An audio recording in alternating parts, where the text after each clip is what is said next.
គ្នាថ្ងៃនេះខ្ញុំបានធ្វើភ្លៀសាច់គោដើម្បីបង្ហាញដល់បងប្អូនទាំងអស់គ្នាឥឡូវបន្លែរបស់យើងហ្នឹងមានដូចជាការ៉ុតសណ្តែកគួរប៉េងប៉ោះហើយប៉េងក្តោបម្ទេសផ្លោកមាន3ពណ៌ហ្នឹងសក់និងក្រូចឆ្មាសណ្តែកដីគល់ក្រៃខ្ទឹមសខ្ទឹមក្រហមម្ទេសហើយនេះគឺជាជីដំបងរបស់យើងគ្រឿងផ្សំយើងបន្ទាប់ទៀតមានដូចជាប៊ីចេងស្ករសហើយទឹកប្រហុកនិងទឹកត្រីយើងចាប់ផ្ដើមធ្វើទាំងអស់គ្នាណាមុនដំបូងយើងហាន់ក្រូចឆ្មាយកទៅច្របាច់សាច់គោ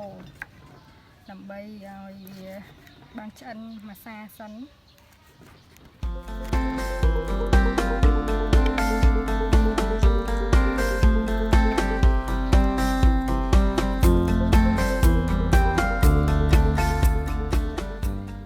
យើងច្របាច់គោយើង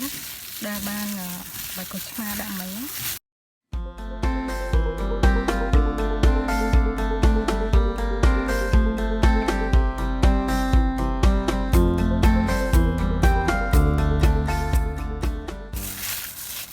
យើងទុក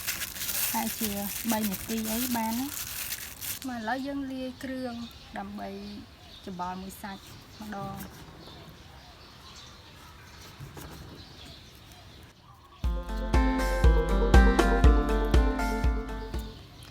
ឥឡូវយើងច្របាច់ក្រូចឆ្មានេះខ្ញុំដាក់ចំនួន3ផ្លែព្រោះអីក្រូចឆ្មាយើងច្របាច់ជាមួយសាច់2ផ្លែណាបើខ្ញុំចូលចិត្តរៀងជូរបន្តិចតែសម្រាប់បងប្អូនអាហ្នឹងដាក់តាមចំណង់ចំណូលចិត្តណា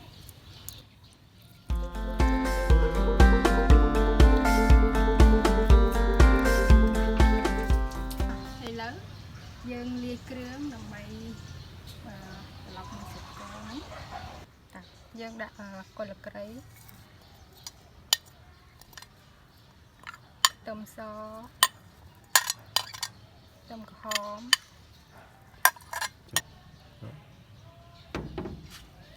សណ្តែកដីយើងទុកដាក់ពេលក្រោយស្ករចំនួន2ស្លាបព្រាហើយប៊ីចេង1ចុងស្លាបព្រាបន្ទាប់មកយើងដាក់ទឹកប្រហុកបើបងប្អូនមានទឹកប្រហុកដបអញ្ចឹងស្រួលងាយស្រួលដាក់តែបើអត់មានទេយើងអាចយកប្រហុកយើងបានទៅដាក់ទឹកក្តៅជ្រុំទៅទឹកប្រហុកនេះខ្ញុំដាក់ចំនួន2ស្លាបព្រាបន្ថែមដាក់ទឹកប្រហុកនោះបន្ថែមនៃរសជាតិឆ្ងាញ់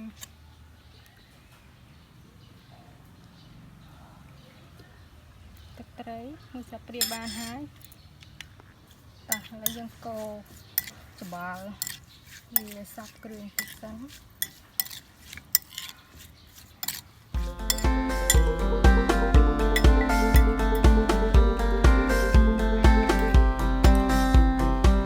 ឡូវយើងលាយសាច់គោដាក់សាច់គោចូលទៅឃើញបងប្អូនដល់ពេលយើងច្របាច់ក្រូចឆ្មាសាច់វាទៅជាពណ៌អញ្ចឹងអាហ្នឹងវាឆ្អិនតែបើយើងអត់ច្របាច់ក្រូចឆ្មាទេវាអាចនៅរឿងឈាមស្រស់អញ្ចឹងណា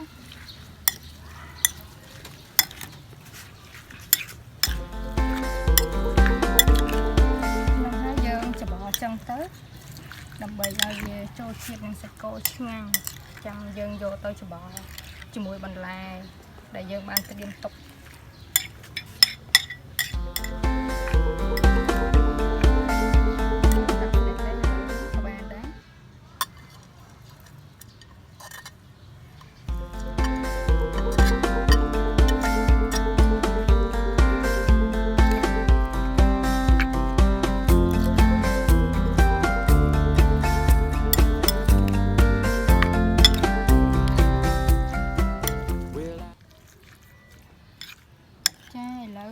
សាច់គោយើងបានច្របល់ហើយអញ្ចឹងយើងចាប់ផ្ដើម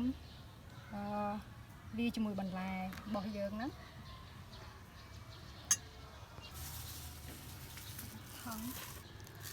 តោះឥឡូវយើងលាយបន្លែទៅដាក់បន្លែនេះម្ទេសផ្លោកពណ៌លឿងក្រហម នេះតែស្លឹកខៀវ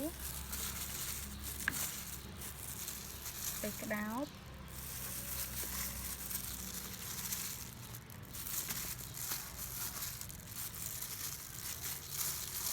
ពេញប៉ោះ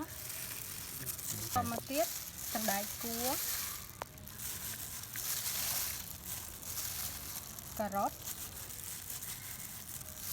និងត្រសក់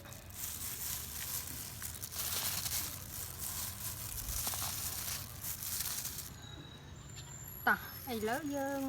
ចាប់ច្បល់ជាមួយសាច់ចាក់សាច់ច្បល់ចូលមកទៅ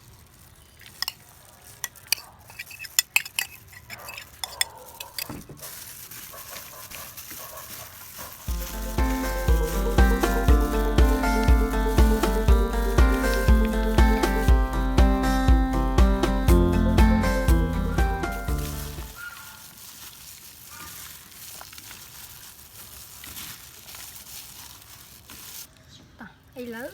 បន្លែរបស់យើងបានសពប់អញ្ចឹងយើងដាក់ជី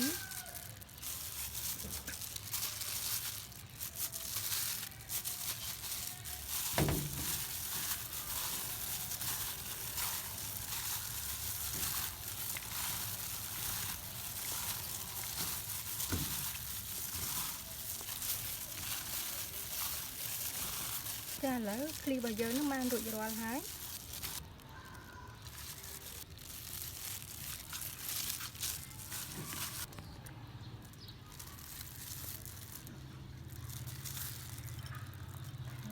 រយម្ទេសបន្ថែមនៃរសជាតិ